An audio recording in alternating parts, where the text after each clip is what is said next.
যখন তোমার সময় ভালো যাবে সবাই তোমাকে স্টেজেই বসাবে, বা যখন তোমার সময় খারাপ যাবে তখন তুমি কিন্তু স্টেজে থাকবে না।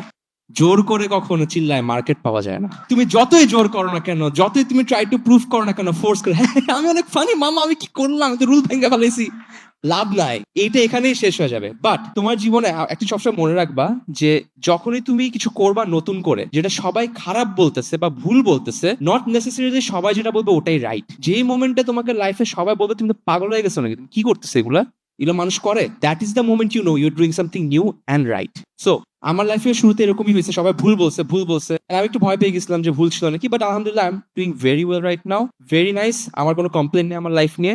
So let's try something new. আমি একটু আগে বললাম না যে সবসময় মানুষ যেটাকে খারাপ বলবে ওটাই যে রাইট, যেহেতু সবাই বলতেছে এমন কোনো কথা নাই। কিন্তু কিছু কিছু জিনিস তুমি বুঝতে পারবা যে তুমি ভুল করতেছো নাকি ঠিক করতেছো, অর্থাৎ তুমি যে কাজগুলো করতে চাচ্ছ ওখান থেকে কোনো রিওয়ার্ড আসতেছে নাকি হার্ম আসতেছে। অর্থাৎ তুমি মানুষ থেকে টাকা ধার নিয়ে বিজনেস করতে গেলা, ওই মানুষটা টাকা নষ্ট করে ফেললা, ডেফিনেটলি ওর হার্ম হয়ে গেছে। বা তুমি তোমার শখ পূরণ করতে গিয়ে তোমার বাবা মার টাকা নষ্ট হয়ে যাচ্ছে, তুমি বাবা মার ফাইন্যান্সকে হার্ট করতেছো। তোমার স্বপ্ন পূরণ করতে গিয়ে তুমি যত ইচ্ছা হার্ড ওয়ার্ক করো, তুমি রাস্তায় চলে যাও, ফকির হয়ে যাও, বাট তোমার ফকির হওয়ার সাথে সাথে তোমার বাবা মা, তোমার ফ্যামিলি বা তোমার ফিউচার আফেক্টেড না হয়, ওটা তোমার মাথায় রাখতে হবে। দ্বিতীয়ত, তোমার কখনো, আমাদের একটা মেন্টালিটি আছে সবাইকে আমরা নেগেটিভলি মোটিভেটেড হই যে হ্যাঁ ফালামু, দেখাই দিব আমি কি করছি, আমরা ভুল বুঝছে, একদম দেখাই দিব আমি ঠিক। না, তুমি অন্যকে ভুল প্রুফ করতে যাবা না, তুমি নিজেকে রাইট প্রুফ করবা নিজের কাছে। এই যে আমরা মানুষকে ভুল প্রুফ করতে যাই বারবার, এটা একটা অনেক নেগেটিভ এনার্জি। ওকে ছোট করা তো তোমার স্বপ্ন হইতে পারে না, নিজেকে বড় করা তোমার স্বপ্ন হইতে হবে। সো তোমার বাবা মা না বলুক, ফ্যামিলি না বলুক, এটাকে মাথায় রেখো না। স্বপ্ন যদি ভালো হয় তুমি তোমার তার জন্য হার্ড ওয়ার্ক করো, ফেল করলে করছো, নতুন স্বপ্ন দেখো, কোনো প্রবলেম নেই, জাস্ট মানুষের হার্ট করো না।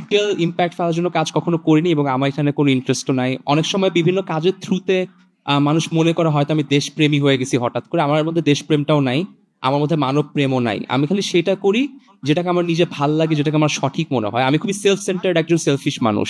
সো কোনো কিছু প্রুফ করতে আমি কোনো কিছু করি না, আমি সেটা করি যেটা আমার পছন্দ এবং যেটাতে আমি লং টার্ম ভিশন দেখি, লং টার্ম আমি কোনো রকমের প্রভাব দেখি, শুধু সেই জিনিসটা করি। সোশ্যাল ব্যারিয়ার বা অনেক আছে না যে আমার পরের জেনারেশন কি পাবে, আমার বাচ্চা কাচ্চারা, তার বাচ্চা কাচ্চারা কি, আমি ওভাবে চিন্তা করি না, কারণ মরে গেলে তো মরেই গেলাম, এরপর কি হবে এখানে আসলে আমি জানিও না, আমি ওটা নিয়ে ইন্টারেস্টেডও না।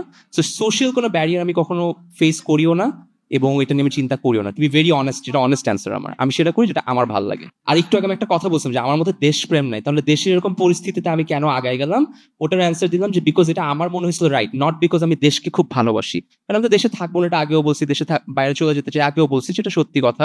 আগে যে আমার এথিক্স ছিল এখনো সেম, আমার কোনো কিছু চেঞ্জ হয় নাই। শুধুমাত্র অন্য কারোর সাথে আমার বিলিফ ম্যাচ করতো না বলে অনেক মানুষ অপছন্দ করতো। কালকে যদি আবার কিছু করি যেটা তোমাদের সাথে ম্যাচ করবে না, আবার কিন্তু অপছন্দ করবা। এটার একটা বাজে জিনিস কেন বললাম, হার্ম করতেছে তোমাদেরকে। এরকম অনেকে এসে যে বারবার দেখাচ্ছে একে হেল্প করতেছে, আমি তো দেশকে ভালোবাসি, আমি তো মানুষকে ভালোবাসি, এটা বলাতে তোমরা তাকে পছন্দ করলো, বাট যখন তোমরা মরে যাচ্ছিলা এদের একজনও আগায় আসে নাই। একবার ভালোবাসবো হিট করবো না, একটা মানুষকে ভিতর থেকে চিনতে হবে, তার বিলিফকে বুঝতে হবে, তারপর গিয়ে তুমি যদি ফলো নাও করো ইটস ওকে। সবাইকে ভালোবাসতে হবে না এরকম কোনো কথা নাই, ঠিক আছে? এই যে সবাই আসলো না রাস্তায়, এটাই কিন্তু রাজনীতি ছিল। দ্যাট ইজ রাজনীতি। আমরা রাজনীতিতে অনেক আগে থেকে আছি, আমরা যে কথা বলতেছি, যে তুমি আমি কথা বলতেছি, তুমি কিন্তু রাজনীতি করতেছো, আমিও রাজনীতি করতেছি। This is real politics. Politics মানে এই না যে পাওয়ার নিয়ে ব্যানার টাঙাবো, পোস্টার টাঙাবো, ভাষণ দিয়ে বলবো আহারে আমার ভাইয়ের নামে মাঠ করে দিলাম, মিউজিয়াম করে দিলাম, এটা রাজনীতি বলে না। রাজনীতির কাজ একটাই, মানুষকে হেল্প করা। আজকে যদি আমি তোমাকে হেল্প না করতে পারি, আমার রাজনীতি থেকে বের হয়ে যাওয়া উচিত।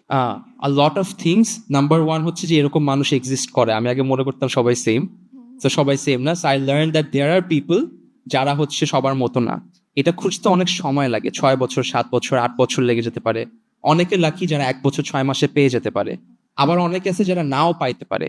বাট তোমার হ্যাপিনেস, তোমার নিজের আইডেন্টিটি, তোমার life cannot be defined by somebody else. ওই মানুষটা তোমার লাইফ বা তোমাকে ডিফাইন করতে হেল্প করতে পারে। আমার থাকে না যে প্যাসেঞ্জার সিটে থাকে, তোমাকে ডিরেকশন বলবে, বাট ড্রাইভ কিন্তু তুমি একা করবা। So what I learn is like, তুমি যতক্ষণ না নিজের আইডেন্টিটি ক্রিয়েট করতে পারবা, নিজে একজন ইন্ডিভিজুয়াল মানুষ হইতে পারবা, নো ম্যাটার তুমি কাকে বিয়ে করো বা কার সাথে থাকো, কখনোই তুমি তোমার লাইফকে বেটার করতে পারবা না, বিকজ ভিতর থেকে তুমি নিজেই আসলে উইক হয়ে আসো।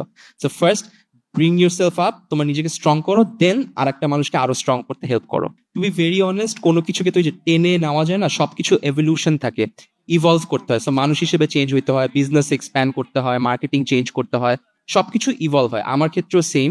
আমি শুধু আগে ফানি ভিডিও বানাইতাম, তারপর চেঞ্জ করে মিউজিক জনারতে ঢুকলাম, তারপর চেঞ্জ করে ব্লগে ঢুকলাম। সো নিজেকে এক্সপ্লোর করলাম, বিল্ড করে চেঞ্জ করার ট্রাই করছি। সেকেন্ডলি একটা জিনিস আমি খুব আর্লি বয়সে শিখতে পারছি, যেটা আমার অনেক লাকি মনে করি, যেটা অনেক মানুষ বুঝে না। সেটা হচ্ছে আজকে যে আমি এখানে কথা বলতেছি, টু বি ভেরি অনেস্ট, শুনতে খারাপ লাগতে পারে, বাট আমি চাই যে আপনারা সবাই বুঝেন। আমি কিন্তু এখানে এই জন্য নাই বিকজ আমার কথা বলার ক্রেডিবিলিটি আছে বা আমার ভ্যালু অনেক বেশি।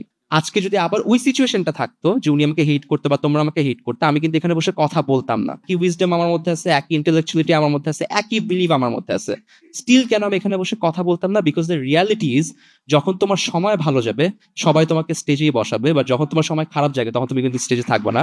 একমাত্র তখন যে একটা মানুষ খালি একা ফাইট করে, দ্যাট ইজ ইউ। সো ওই ফাইটটা আমি কখনো থামাই না। আমি যতবার ব্রেক ডাউন করছি, আমার জিতটা পজিটিভ সাইড থেকে আরো আসছে। যে বলছিলাম একই অ্যান্সার, কিন্তু যে আমার প্রমাণ এটা শুনে আমি তোমাদেরকে রং প্রুফ করবো, আমার প্রমাণ শুনে আমি নিজেকে রাইট প্রুফ করবো। So you guys do the same and you ইনশাল্লাহ সাকসিড ইন লাইফ। আমার কোনো অ্যাডভাইস আমি দিই না, টু বি অনেস্ট, বিকজ আমি বিলিভ করি যে এক একটা মানুষ এক এক রকম। আমি অ্যাডভাইস দেওয়া পছন্দ করি না, কারণ আমি কারো অ্যাডভাইস নেই অনেক, যারা অ্যাডভাইস দিয়েছে ঠিক তার উল্টাটা করছি। বাট তুমি যদি বলতে চাও যে কোন জিনিসটা কমন সব সাকসেসফুল মানুষদের মধ্যে, স্বপ্নকে ফলো করো, ডু নট ওয়েট, ওই একই জিনিসই answer. Of course hard work and dedication, মানে how hard are you working to be a content creator? আজকে কোনো কন্টেন্ট বানাইছো তুমি? যে অ্যাডভাইস নিতে চায় সে অলওয়েজ লার্ন করতে চায়, শিখতে চায়। আমি সবসময় শিখি। আমি আজকেও টিল টুডে, অনেকে মনে করে খালি ওরা ওটা ফোকাস করে যে আমি পড়াশোনা ছেড়ে দিছি, বাট কেউ এটা ফোকাস করে না যে the day I left university is the day I started learning every single day more than the university. এখন আমার নলেজ ক্যাপাসিটি, আমি যদি একটা ক্লাসরুমে ঢুকি, ওই ইউনিভার্সিটির প্রত্যেকটা স্টুডেন্টকে আমি এখন এইস করে বের হয়ে যেতে পারবো। So I am learning every day and you should learn every day too. Advice লাগে না, যার শিখার ইচ্ছা থেকে সে নিজেতে খুঁজে খুঁজে খুঁজে শিখে নিয়ে নিজেই অ্যাডভাইসগুলো বুঝে যাবে। সো দ্যাটস ওয়াই আমি কাউকে অ্যাডভাইস দিতে চাই না। আই নো তোমরা পারবা, দ্যাটস ওয়াই।